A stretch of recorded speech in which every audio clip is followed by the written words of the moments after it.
Korupsi, kolusi, dan nepotisme. Korupsi, kolusi, dan nepotisme merupakan serangkaian tindakan yang melanggar hukum di Indonesia yang bila melanggarnya dan melakukan perbuatan tersebut akan dikenakan sanksi atau hukuman sesuai yang ada pada aturan.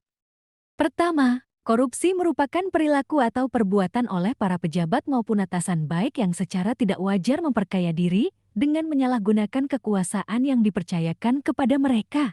Ciri-ciri korupsi. Korupsi dapat melibatkan lebih dari satu orang. Korupsi umumnya serba rahasia. Korupsi dapat berupa uang atau benda. Tindak pidana korupsi tercantum pada UU Nomor 20 Tahun 2001 tentang perubahan atas UU Nomor 31 Tahun 1999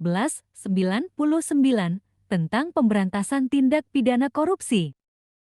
Kolusi merupakan sikap dan perbuatan tidak jujur dengan membuat kesepakatan tersembunyi dalam melakukan kesepakatan perjanjian tersebut dengan memberikan uang atau fasilitas tertentu sebagai pelicin agar segala urusannya menjadi lancar. Ciri-ciri kolusi, pemberian uang pelicin dari perusahaan tertentu kepada oknum pejabat pemerintahan agar perusahaan dapat memenangkan tender barang atau jasa tertentu, penggunaan perantara dalam penggandaan barang dan jasa tertentu. Nepotisme merupakan memilih saudara atau teman akrab berdasarkan hubungannya bukan berdasarkan kemampuannya. Ciri-ciri nepotisme.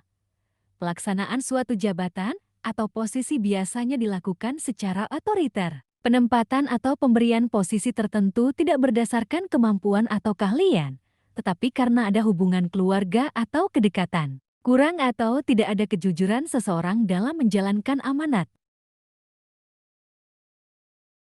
Tindak pidana korupsi di Indonesia. Berdasarkan hasil survei The Political and the Economic Risk Consultancy Firm, Indonesia pernah berada pada peringkat pertama sebagai negara terkorup di Asia. Angka ini sangat sesuai dengan tingkat kemiskinan di Indonesia. Masalah korupsi selalu jadi pergunjingan di tanah air tercinta ini karena seolah-olah pemberantasan korupsi sangat sulit untuk diberantas. Untuk menghindari terjadinya penyalahgunaan wewenang dari pemerintah, maka perlunya peran pengawasan dalam pemberantasan korupsi. Pemberantasan korupsi merupakan prioritas utama guna meningkatkan kesejahteraan rakyat dan kokohnya Negara Kesatuan Republik Indonesia (NKRI) serta dalam rangka pencapaian tujuan nasional. Untuk itu, secara garis besar strategi yang diterapkan meliputi aspek-aspek sebagai berikut.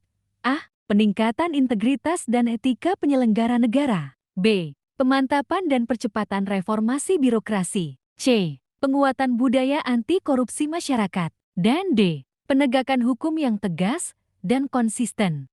Sekian dan terima kasih, mohon maaf bila ada salah kata maupun materi. Saya pamit undur diri. Assalamualaikum.